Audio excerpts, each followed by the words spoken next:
Hello and welcome. And now let's look at verse number 41 from the book, The Creation Story, from the book Footprints on Waters Free.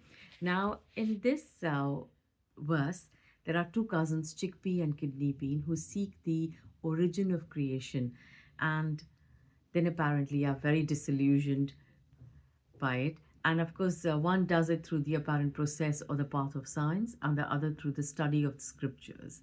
So it's a very long verse, so I won't read out the whole thing, but I will read out some extracts from part one and some from part two. Once sought the chickpea and the kidney bean to unearth the universe's plot unseen. The cousins, puzzled to the core, listened to creation's varied law, it being born of Creator's grace, a blend of earth, water, space, with fire and air to bring life to forms that are ever in strife. The cousins always did wonder about the cosmic structure. Is it like a curry in which floats matter or like oil which coats foods? Perhaps like a kebab, a blend, or taste unknown one can't defend. Is it like a delicious salad? Are these suggestions invalid? Or maybe the feet of a hero, or nothing, absolute zero. They asked, is the maker separate from its form, like food served on a plate, a cosmic plain expanse of time? Does all exist at a point sublime? Is this appearance ever present, a play of light as form transient? Is this universe illusory, divine sleep, end of sensory? Maybe it's energy wild and free, appearing as a plant entity. Or is this existence a conscious God? Maybe by itself shines the facade. Pursued such questions the cousins do, and desired to answers view. At times they pondered in silence about the cosmic presence, sought insights in the crevices of the mind, beyond analysis, from where the light does shine to illumine all design. But troubled further questions, untold thoughts, diverse impressions, if formless forms, what's evolution, who performs, why this confusion, if one appears to act and work, can I fit in the framework? And of course, now they dived into the issues profound and now the chickpea undertakes research undertook research the chickpea keen and scanned the scriptures the kidney bean. The cousins traveled far and wide, trained under gurus amazing guides, examined books, learned views untold, brought facts and faith into the fold. Now, one goes on to do research and the other the scriptural study. Until one day they met to share adventures, to pair faith with factual ventures, met in the park, conversed in verse about the mesmeric universe. But before they could share the quests of science and prayer, the children at play caught their sight, and they were lost in pure delight of children's pristine innocence, nature's rhythmic recurrence, flora and fauna's silent bloom, the sanguine summer lush perfume, the orchestra of singing birds, the chasing dogs, the breeze stirred, all of which accentuated peace and seized awareness, brought ease. The surroundings alone appeared, nothing majestic, nothing weird, a simplicity of what lives, an echo of nothing successive. In this long silence, they did own that years of quest made nothing known. Now, at the kidney bean's request, now the chickpea speaks of his research and he says, plenty of learning made me confused, with varied views was yet amused, renounced return and nothing did gain, yet in content and feel sane. Summarize, I can say that life's like a colorful display with no beginning or end, no destiny already penned. Now he goes on to describe a little bit of his research as to how he got to the root of each issue through causality and to the inception of totality until there was nothing, no design, to know how form appeared to align.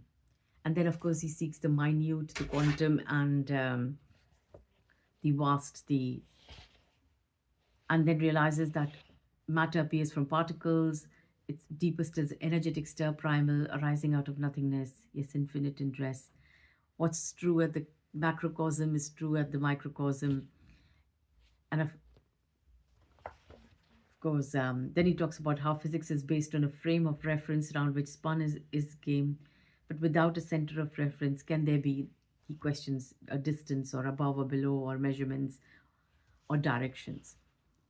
Now, the moment of epiphany, of emptiness and infinity, when I saw water waving as waves innate, I recognized nothing is separate. It is water rising, falling away, yet appear ripples which show to play. Though appear three waves in motion, that is the longitudinal, transverse, and circular, it's a stir without direction. There's no beginning or an end, simply appearance, no ascent, descent, and no ripple is independent to own the rippling that's transient. A dream, a ripple to the shore does go, like the illusion that time and space flows. Water appears to always move, yet it isn't towards a goal or groove. And then, of course, he says how he cannot prove that. And then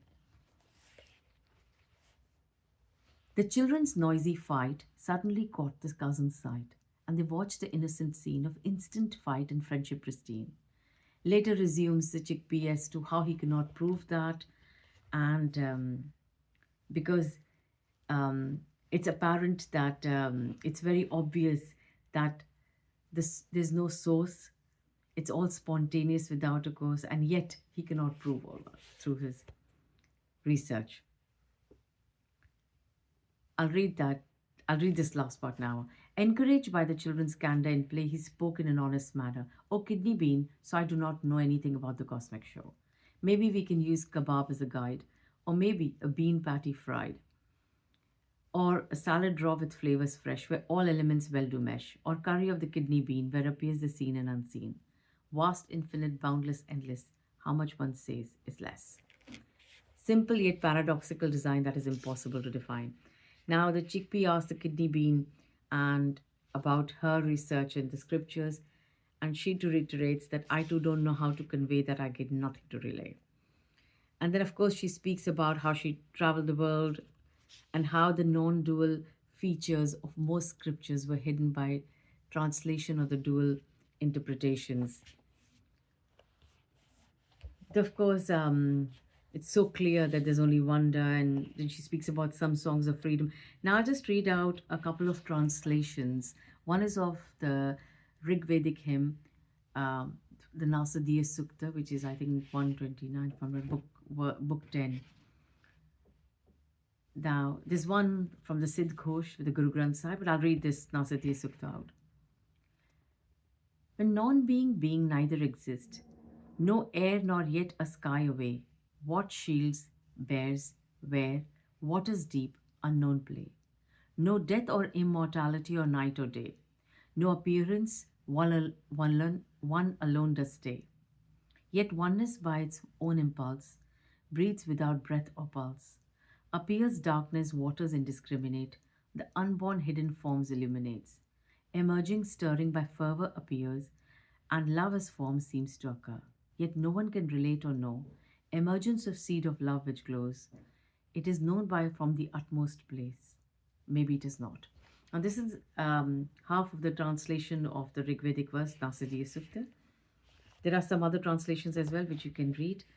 And then she says, I'll just read out these two paragraphs. Stunning were some scriptural songs that illumined inner outer tongue of life as one, hinting the two are the same, unsplit in view.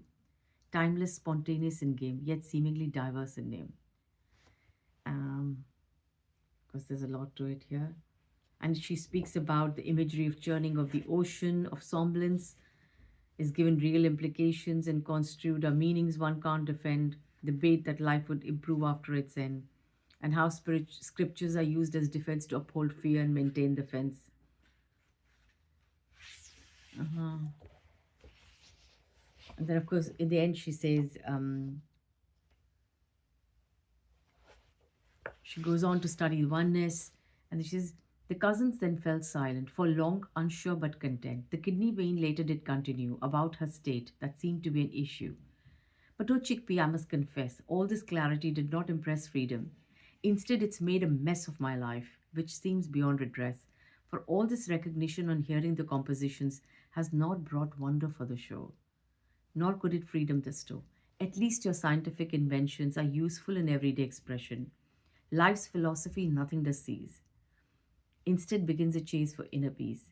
Besides, my seeking will be unrequited, for the I cannot be united, as it is not real, permanent, like shifting sands, remains transient. Thus, seeking the secrets of the universe or searching for the divine verse is endless seeking just the same, energy's own apparent game. Yet, then of course, then she says, yet I feel the search of oneness, and then she goes on and she says, but I've heard when illusion falls away, it's seen it was a delusion's display, none separate to know the universe or capture it in any verse.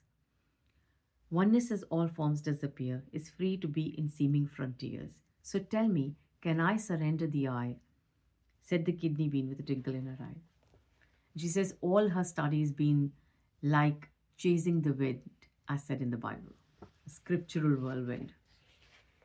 I'll just read this second last paragraph. Then seemed to prevail deep silence. The cousins lost themselves in brilliance of children's love and innocence, which outshines creation's radiance, seized all their need to know, or the need to the unknown stow. What years of search couldn't bestow, this love in smithereens did blow. Dissipated ideologies, all questions and philosophies, as they both go hand in hand. There was no base to expand, for seize the investigators who had kept alive as interrogators, for the apparent trick is not the quest, but the person who it does invest. Questions a way to keep alive the seeker who in query does thrive.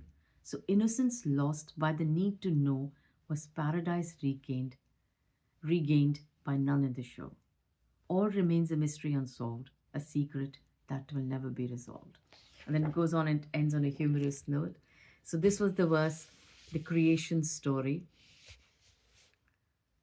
about seeking the origin of creation, which is nothing but disillusionment, not because no one can get it, because it cannot be known by anyone, because there is no one. Anyway, thank you.